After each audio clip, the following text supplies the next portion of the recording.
বেলা শেষে পিতর এসে বললেন, প্রভু, এবার এদের যেতে বলুন। আশেপাশে গ্রামে গঞ্জে গিয়ে এরা খাওয়া দাওয়া সেরে নিক। এখানে তো কিছুই পাওয়া যাবে না, এটা একেবারে নির্জন জায়গা।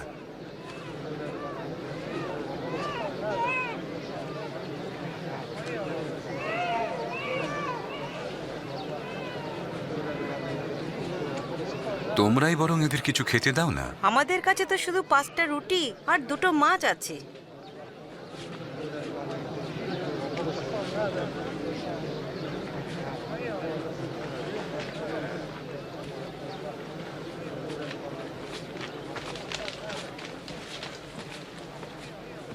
ধন্য তুমি হে ঈশ্বর, স্বর্গের প্রভু। তোমার দয়াতেই এ পৃথিবীতে আমরা খাদ্য পাই।